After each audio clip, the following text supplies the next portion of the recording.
नमस्कार, जय हिंद दोस्तों। मैं विकास तंवर एक बार फिर से आप सभी का स्वागत करता हूं एग्जाम टॉक्स में। और आज के इस सेशन में हम बात करने वाले हैं राहुल गांधी के बारे में।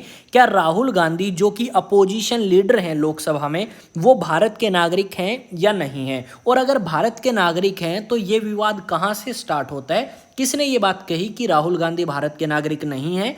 इनकी नागरिकता की जांच होनी चाहिए। सब कुछ मैं आपको बताने वाला हूं। अगर आप चैनल पे नए हैं तो चैनल को सब्सक्राइब करें और बेल आइकन को प्रेस करें। साथ में वीडियो को एंड तक देखें, हर एक पॉइंट क्लियर होगा आपका।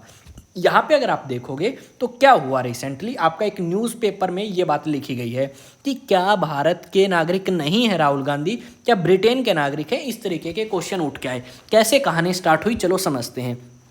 बात है 2019 की। जो बीजेपी के एक लीडर हैं सुब्रमण्यम स्वामी, सुब्रमण्यम स्वामी क्या करते हैं, केस जो है वो डालते हैं या एक पेटिशन डालते हैं कि भाई आप ये बताओ हमें कि क्या राहुल गांधी भारत के नागरिक हैं या ब्रिटेन के। अब ये बात इन्होंने क्यों कही? इनका मानना ये है कि 2009 में कंपनी बनाई गई और जो 2009 में कंपनी बनाई थी, फिलहाल वो एग्जिस्ट नहीं करती, पर उस कंपनी के डायरेक्टर के रूप में अपने आप को रिप्रेजेंट किया है राहुल गांधी ने। और उन डॉक्यूमेंट्स में ये लिखा गया है कि जो राहुल गांधी भारत के अंदर एक नेता हैं, ये आपके ब्रिटेन के नागरिक हैं। ये बात सारी की सारी कही सुब्रमण्यम स्वामी ने। अब यहाँ पे अगर बात करें तो सुब्रमण्यम स्वामी बीजेपी से बिलोंग करते हैं और बीजेपी अलग अलग समय पे इसी तरीके के आरोप लगाते हैं। ऐसे ही एक और याचिका दायर करी गई भाई इलाहाबाद हाई कोर्ट का जो लखनऊ बेंच है, उन्होंने फिर ये सारी चीजें देखते हुए ये बात कही होम मंत्रालय को या गृह मंत्रालय को कि यार आप एक काम करो, आपके पास 4 हफ्ते का समय है और तुम हमें इस चीज़ के बारे में अपडेट कराओ।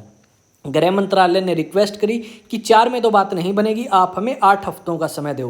तो इलाहाबाद जो हाई कोर्ट का लखनऊ बेंच है, उसने इस बात को रिजेक्ट कर दिया और कहा कि 4 हफ्तों के अंदर आपको जवाब देना होगा। साथ में दिल्ली हाई कोर्ट की अगर आप बात करें तो दिल्ली हाई कोर्ट ने भी इस बात का जिक्र किया है कि यार एक बात है, 2009 में सुब्रमण्यम स्वामी कुछ पूछना चाहते थे, उसके बारे में कोई अपडेट नहीं आई, आप हमें अपडेट दो। देखो, भारत के अंदर अपोजिशन पार्टी का इस तरीके से चीज़ें चलती रहती हैं, एक दूसरे के ऊपर आरोप लगाना बिल्कुल सामान्य बात है। और ये सामान्य बात इन पॉलिटिशियंस के लिए भी है, क्योंकि इन्हें पता है इस तरीके के आरोप, इस तरीके के केसेस जो हैं हमारे ऊपर लगते रहेंगे पर साबित नहीं हो पाते। यहाँ पे पहली बात तो ये आती है कि जो भारत के संविधान का पार्ट नंबर 2 है, उस पार्ट नंबर 2 के अंदर आर्टिकल 5 से लेके 11 में नागरिकता की बात करी गई है। और यहाँ पे ये जो पॉलिटिशियन जिन्होंने यहाँ पे आप कह सकते हो याचिका दायर करी है, उनका कहना है कि राहुल गांधी के पास ड्यूअल सिटीजनशिप है, जो कि सिटीजनशिप एक्ट 1955 का उल्लंघन करती है। तो पहली बात तो ये कि भारत के अंदर ड्यूअल सिटीजनशिप का कंसेप्ट ही नहीं है। अगर राहुल गांधी ब्रिटेन के नागरिक हैं तो अपने आप उनकी इंडियन सिटीजनशिप खत्म हो जाएगी, और अगर वो ब्रिटेन के नागरिक नहीं है तो उनकी भारत की नागरिकता रहेगी। अब इन लीडर्स का, जो इसके खिलाफ खड़े हैं राहुल गांधी के, इनका कहना ये है कि इस राहुल गांधी ने तो फर्जी डॉक्यूमेंट दिखा रखे हैं और इस राहुल गांधी को लोकसभा का सदस्य रहने का हक ही नहीं है, क्योंकि ये तो भारत का सदस्य नहीं है। कोई भी व्यक्ति जो भारत का सदस्य ना हो वो लोकसभा, राज्यसभा, सरपंच कुछ भी नहीं बन सकता। तो राहुल गांधी तो आपके क्या हैं भाई, मेंबर ऑफ पार्लियामेंट हैं और लीडर ऑफ अपोजिशन भी हैं लोकसभा में। तो ये लोग चाहते हैं कि अब इस राहुल गांधी को यहाँ पे इस पद से हटा दिया जाए। पर राहुल गांधी की ये बात साबित तो नहीं हुई कि ये आपके ब्रिटेन के नागरिक हैं, और अभी तक यही हम मानते हैं कि ये भारत के नागरिक हैं। यहाँ पे अगर हम बात करें तो सीधी सी भाषा में एक चीज़ समझ आती है कि ये राहुल गांधी को बदनाम करने की एक साजिश है।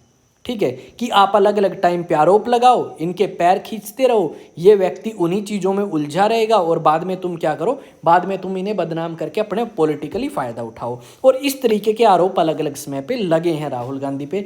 भाई सीधी सी बात है, अगर ये भारत के नागरिक नहीं है, ठीक है, जो आर्टिकल 5 से लेके 11 तक कही गई है सिंगल सिटीजनशिप के बारे में और किस तरीके से नागरिकता आपकी खत्म हो सकती है, तो भाई जब ये इलेक्शन लड़ने के लिए नॉमिनेशन फिल करते हैं उस समय ये सारी चीज़ें चेक होती होंगी कि ये भारत के नागरिक हैं या फिर नहीं हैं। और अगर हैं तो ये इलेक्शन लड़ सकते हैं, और अगर नहीं है तो ये इलेक्शन किसी हाल में ही नहीं लड़ सकते। तो यहाँ पर ये चीज़ आई थिंक एक पॉलिटिकल स्टंट है, एक दूसरे की टांग खींचने का और कहीं ना कहीं बदनाम करने का। देखो, ये न्यूज़ आई कि क्या राहुल गांधी ब्रिटेन के नागरिक है। हर एक आदमी थोड़ी सी जो है इस चीज़ के बारे में सोचेगा। ये न्यूज़ ऐसी है जो कहीं ना कहीं आपकी अटेंशन को अट्रैक्ट करती है कि भाई हाँ यार देखते हैं, राहुल गांधी कभी इंग्लैंड का हो, भारत का हो ही ना, तो वो चीज़ें अब एक आदमी अगर देखता है ये चीज़ तो उसकी इमेज क्या बनेगी राहुल गांधी के लिए कि राहुल गांधी तो यार शायद क्या पता भारत का ना हो, उसके ऊपर तो डाउट है। और ये डाउट कहीं ना कहीं इन्हें आगे नुकसान पहुंचाती हैं पॉलिटिक्स में। तो ये चीज़ें हमें यहाँ पे देखने को मिलती हैं और भारत के अंदर ये चीज़ें सामान्य हैं।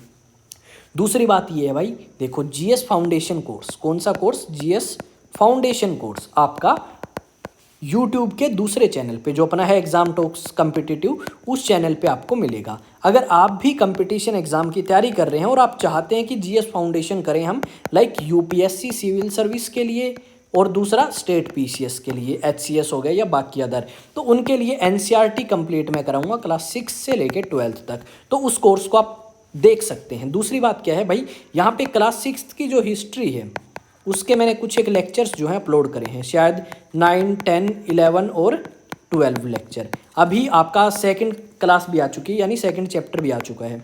अब फर्स्ट रहता है आज रिकॉर्ड किया पर बीच में कोई आ गया और उसने बोलना स्टार्ट कर दिया, तो वो लेक्चर जो है रिकॉर्ड नहीं हो पाया, वो फिर मैंने अपलोड नहीं किया, अच्छा नहीं लगा। ठीक है, कोई दोस्त आ गया था और कुछ काम के लिए, तो उसने वो बीच में ही बोलना स्टार्ट कर दिया।